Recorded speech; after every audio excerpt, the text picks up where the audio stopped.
design in Fatih Sultan Mehmet Vakıf University, and he will talk about the usage of Adobe in Cyprus vernacular architecture. Buyurunuz hocam.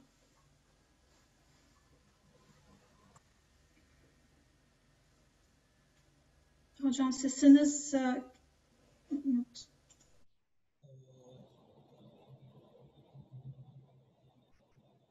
İbrahim hocam sesiniz gelmiyor şu an. Görüntünüz de geç görünüyor ama.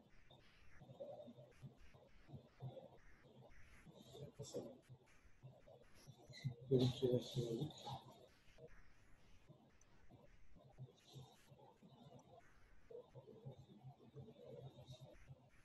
Şimdi geliyor mu sesim? Evet, şu an geliyor hocam. Efendim her şeyden evvel beni davet ettiğiniz için çok teşekkür ederim böyle güzel bir toplantıya. Benden evvelki iki fevkalade teknik konudan sonra belki benim yapacağım bu konuşma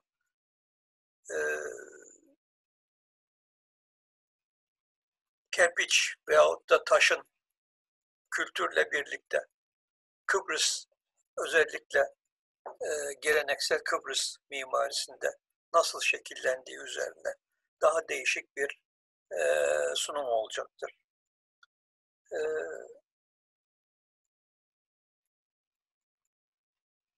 Dear participants, I would like to welcome and I would like to thank for the invitation of our organizers, and after this the two wonderful technical speeches, keynote speeches, my presentation will be on the use of Adobe in Cyprus vernacular architecture, but in a sense that how the vernacular, how in vernacular, urban and rural vernacular in Cyprus, the Adobe is combined with the culture, and how the vernacular architecture is shaped in due time in the centuries in Cyprus. So studies on the vernacular architecture bases on the impact of the functional relationship, contextual and environmental conditions such as climate, topography. As a matter of fact, building materials and methods of construction in general has a special role in these studies.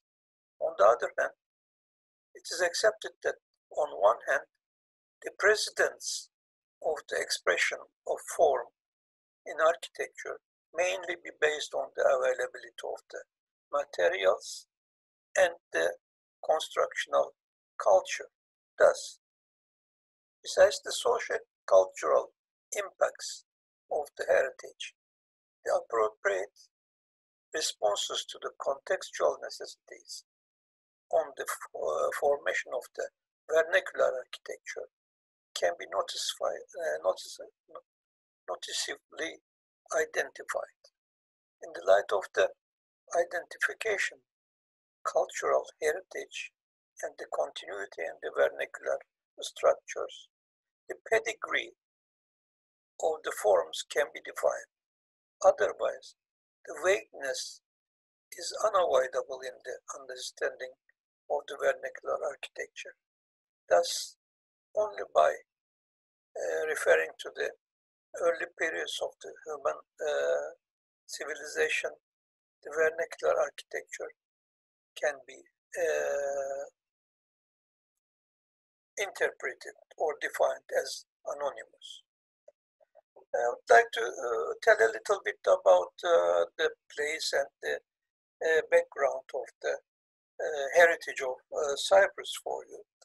The intercontinental linkage, particularly, that is its strategical position in the crossroads of the vital sea routes, its historical existence in the center of the human civilization, emphasizes the uniqueness of the world cultural heritage.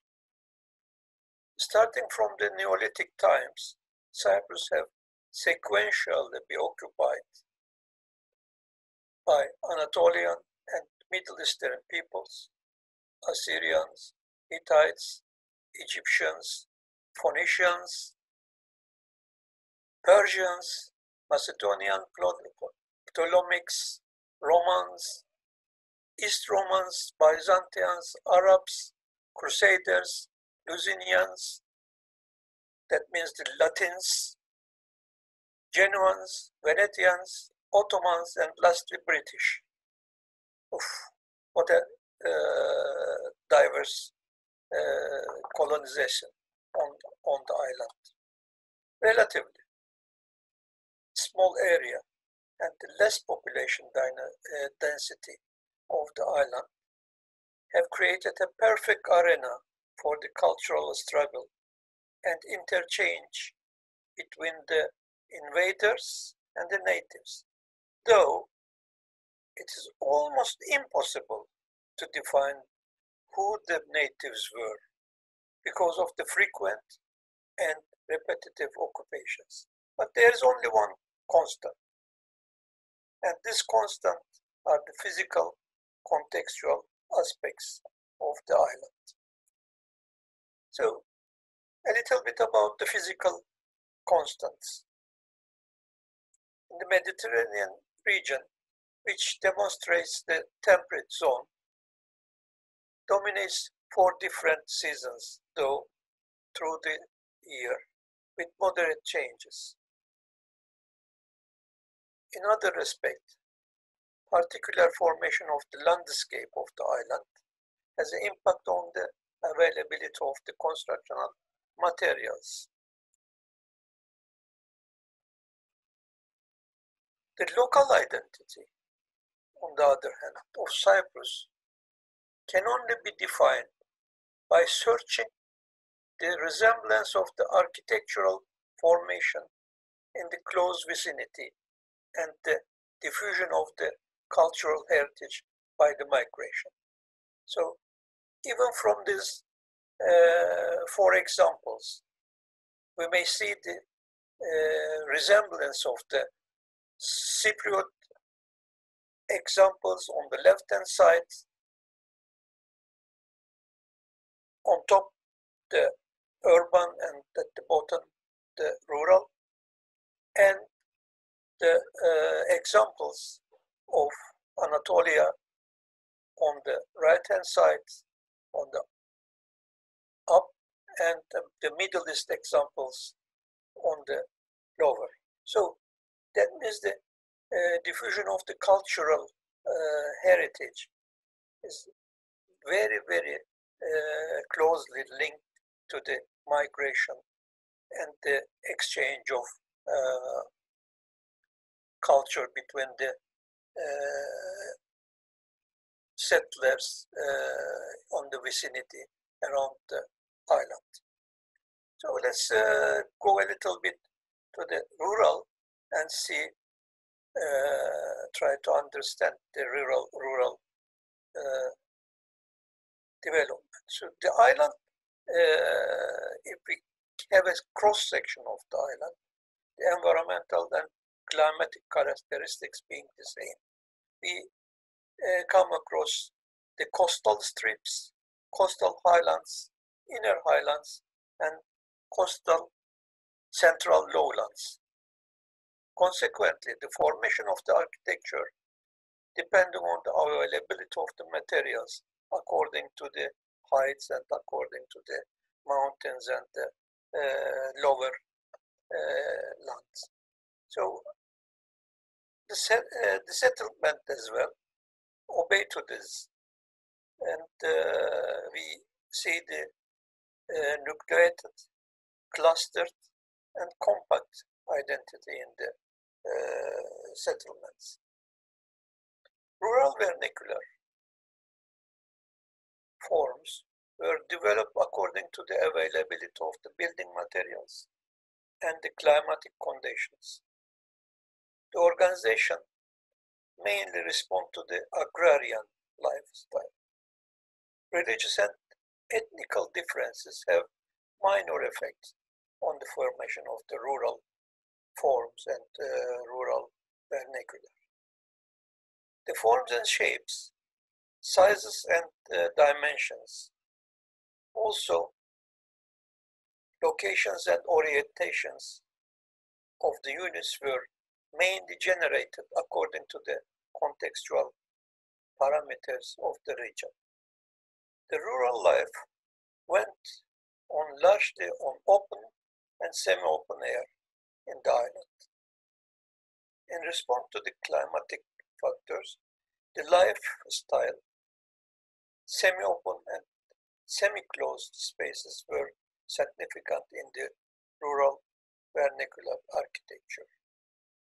So the spaces and uses to see how they are organized, we come across an organic and pragmatic house type. So the climatic, environmental, socio-economical and cultural aspects have governed the formation. Both the rural and urban vernacular houses of the island consist of, again, according to the climatic conditions, open and semi-open, allowing flexibility and use as the need. So the need for shelter is vital against the mild but rainy conditions in the winter time, and also against the extreme heat in summer. So the angular differences of the sun rays between the summer and the winter governs especially the formation of the arcade or the hole opening to the south.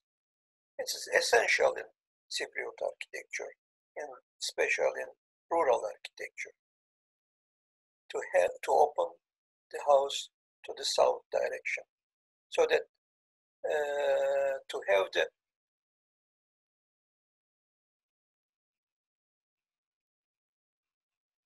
differences in summer and winter sunshine to penetrate to the inner or outer surface of the hole.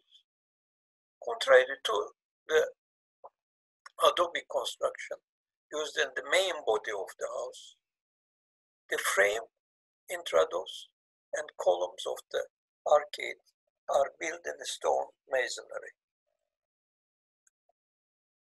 So despite the fact that the outer walls are of Adobe, formation of the subspaces are brought out in the main living space by using masonry arches and columns and beams in the midpoints of the space, so that they may organize the rafters above these arches and above the posts and beams on the horizontal position. Outer arcades and vaulted inner walls consisting the living spaces also act as the components joining the rooms aside or behind the colonnaded arcade or colonnaded hall. Bathrooms built by Adobe mostly encountered the Turkish houses, mainly placed in a corner of the courtyard closer to the living units. And the cooking activity can take place on another corner of the courtyard or hall. The most important part of the hearth were generally located in the courtyard, not brought in the house. So it is very essential that the heat confinement property of Adobe as a material is utilized in constructing both the domed bathrooms and the family hearths, so that the heated space inside is kept for long periods after being heated. Of course, the secondary functions like domestic animals, the shelter was built by stone or by Adobe at the backyard. And if we are going to see the typology, the rural vernacular architecture of the island, fundamentally the whole is the major determinant of the identification of the classification of house plan type. And primarily it is evaluated into three groups: the single unit without hall, as on the left hand side, those with outer hall in the middle, and those with the inner hall in the right hand side. So the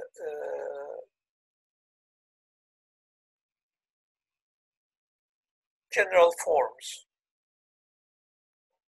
have been developed accordingly, especially the use of Adobe is encountered in the building of this.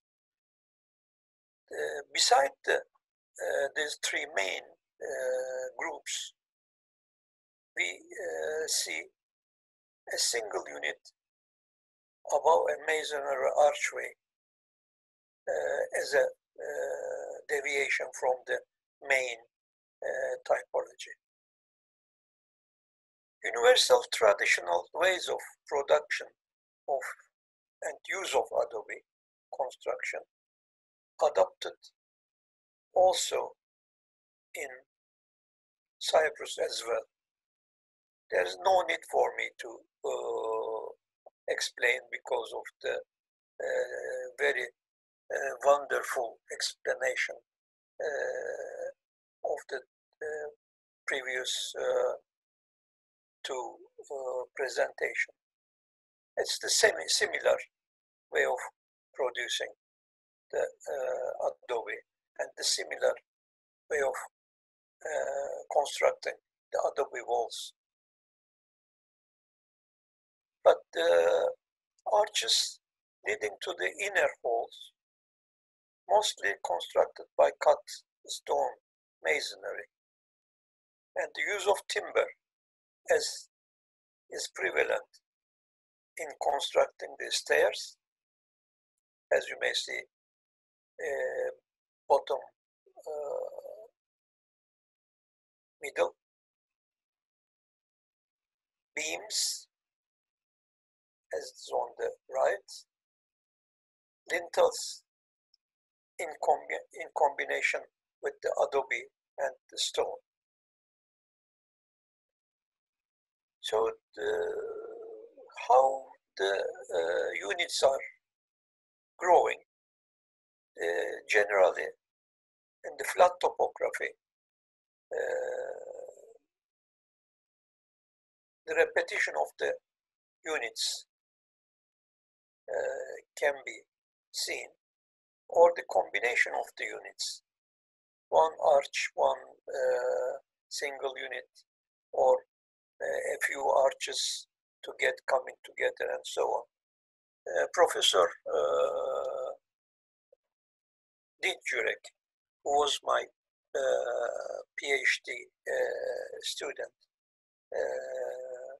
have studied this in his PhD and in his master's thesis thoroughly. So I am happy to adopt some information from him in this presentation.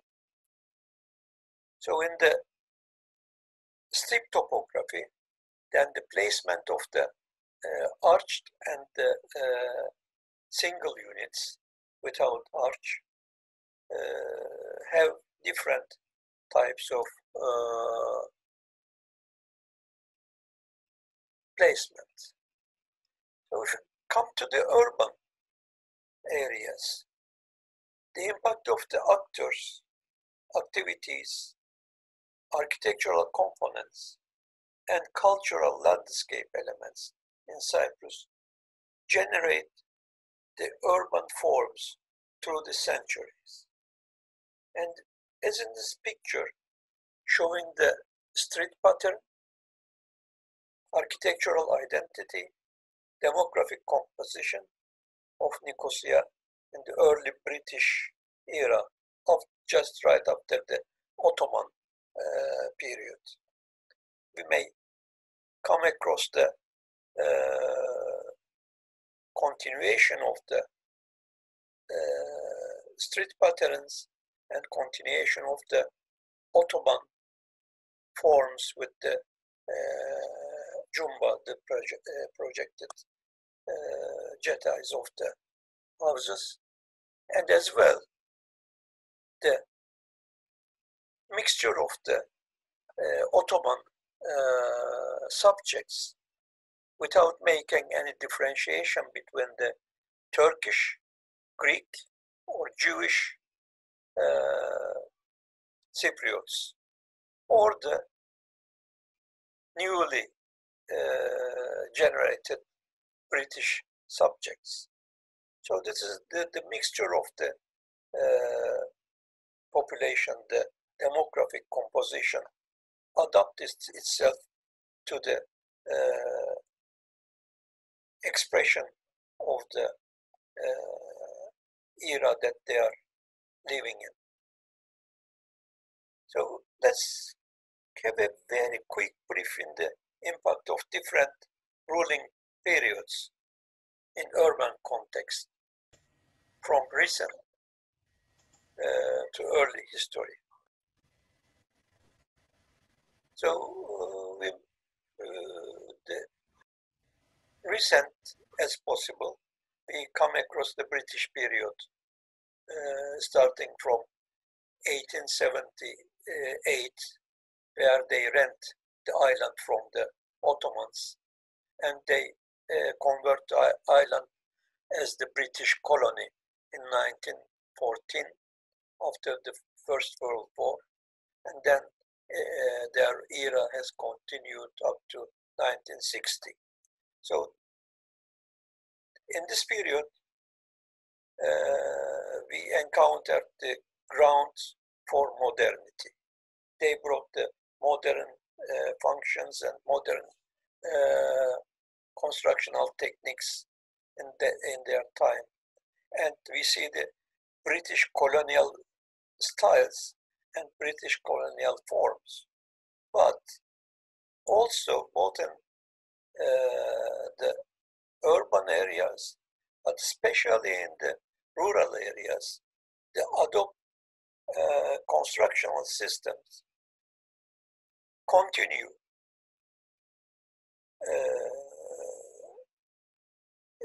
as sustainable elements, and but they take the form, they change the form of their vernacular understanding into the British colonial formation. So this era, we may say that the vernacular architecture losing its power laid path to flourish the modern vernacular. But Ottoman period, which is one of the longest period in the island, from 1571 to 1878, actually 1940 up to. In general, partially sharing the same roots, the Ottoman building tradition was not in contrast with the Cypriot architecture. The colonnaded semi-open and mid-A1 plan types have also used in both the main urban and rural organization of the Turkish house. And in this period, we see that some new Adobe techniques are brought to the island, like the Himish architecture from Anatolia. So, furthermore, the Ottoman contribution appears to be an impact on the improvement of the special organization of the Adobe houses. But when we go back a little bit, the short but most destructive period is the period of the Genoese and the Venetian period, where to concentrate on the Renaissance characteristic, they knocked down almost all the previous remains. The remains of course, the Lusinian period, where again one of the other longest periods in the architecturally in the island, from 1192 to 1489. So the Latin Knights of the island built the fabulous examples of the Gothic architectural style. But unfortunately, because of the Venetian time, on behalf of building Renaissance city, almost nothing can be traced that influenced the urban vernacular in this from this period. But some examples of the arched gateways to some mansions. Gothic architecture reflected not only on the fabulous cathedrals, but assumably on the single houses of the urban vernacular architecture. So Middle East influences, give and take between the Arab lands and the vicinity, Lebanon and Syria, beside the Tarma, A1, and colonnaded frontal opening to the garden, frontal halls opening to the garden. We encounter both in Cyprus and in the vicinity Arab lands as well. So that we may say that there's a give and take in the house typology, and of course the method of construction of Adobe as the main material. So if you go a little bit earlier in the history, the urban Roman houses are the followers of the typical atrium and central courtyard houses. And the antiquity period, to our opinion, the answer to the question of the origins of the Cypriot vernacular lays in the human and cultural interaction in the Mediterranean basin in this period. In fact, This period exhibits alternative preliminary schemes for almost all houses types used in the rural Cypriot architecture, including the round houses of Kalavasos to the Neolithic open courtyard, inner courtyard houses. So again, in this period, the house typologies strikingly resemble the house types and schematically consist the closest typical relationship with houses generated in Anatolia, where spread in the or which is spread in the southeastern mainland direction. That is the Hilani of type of Hittites, and we may say that there is a give and take even during the Hittite times. So let's go back to the urban settlement.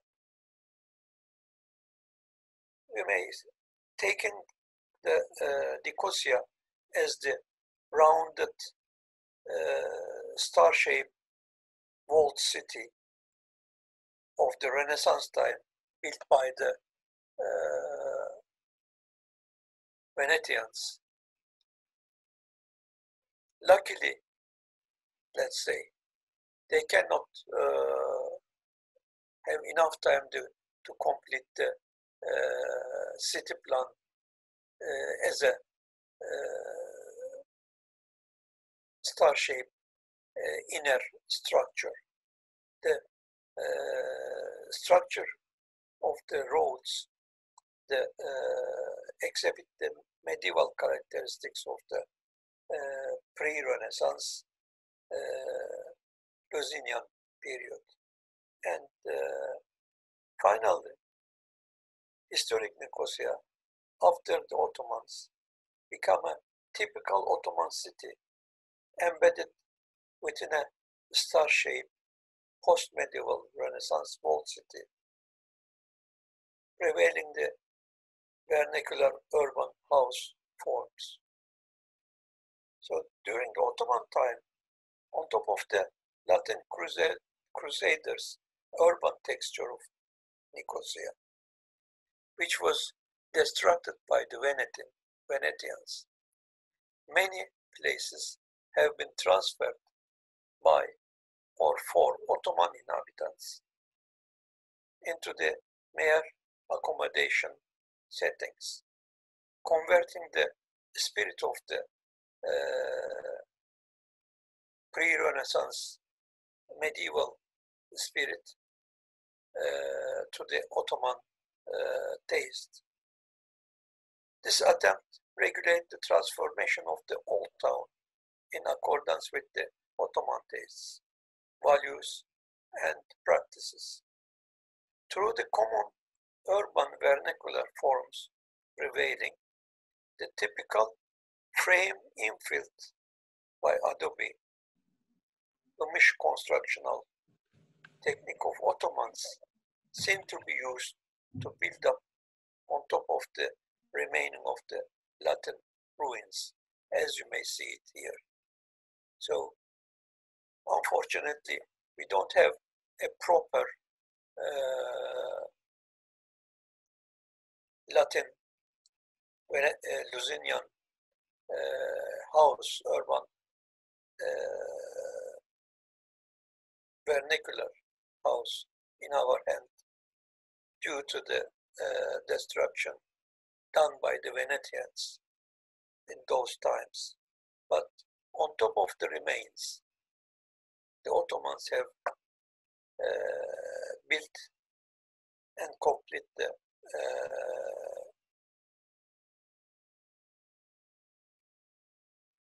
forms according to the Ottoman style.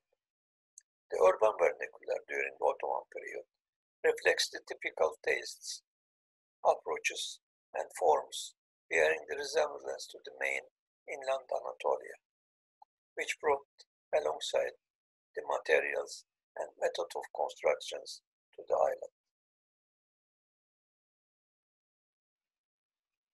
While reflecting the sustainable typology generating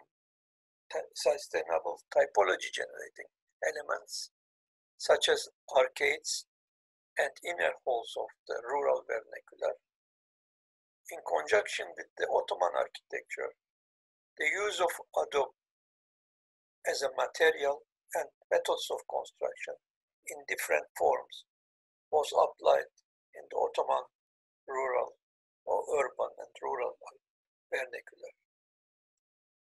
Synthesis of different building techniques such as load-bearing adobe walls on a stone footing, wooden frame infilled by adobe humus gave birth to the house form, which would be prototype for the Ottoman and the following periods as urban houses. Use of gypsum plasters in combination with bare yellow sandstone masonry and whitewashed surfaces, wooden frame projections, jutting orias or the jumba creates the general urban vernacular architectural expression. As you may see on the left-hand picture, it is the continuation of the typical Anatolian framed infilled by either stone or by adobe type of construction in Cyprus as well.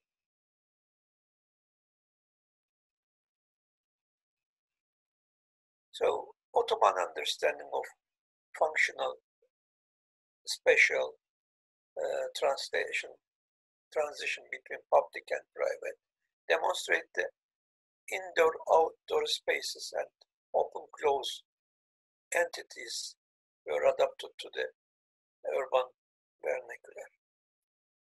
Decorative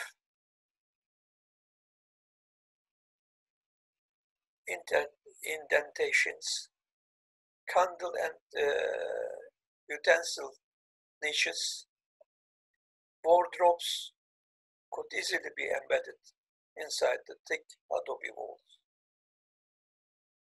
while opening upper stained glass windows, the suspended ceilings provide a highly decorative interiors. The width provided again by the thick adobe walls permits the placements of the pillow to sit and observe outside by the family members.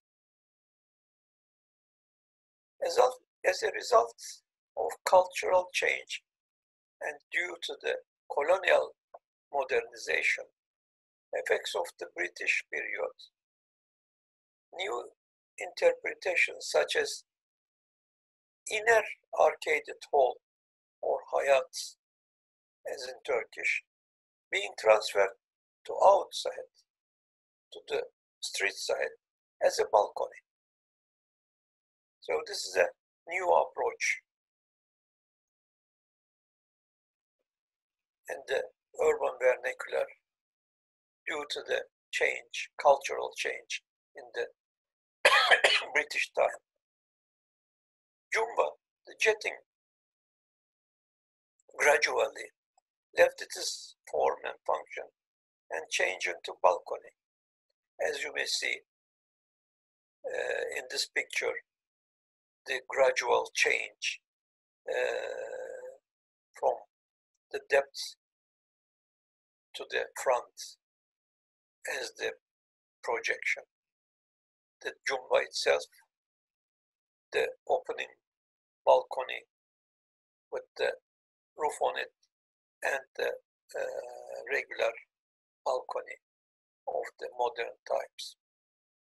So, in due time, architects took over, and thank you very much for listening to me.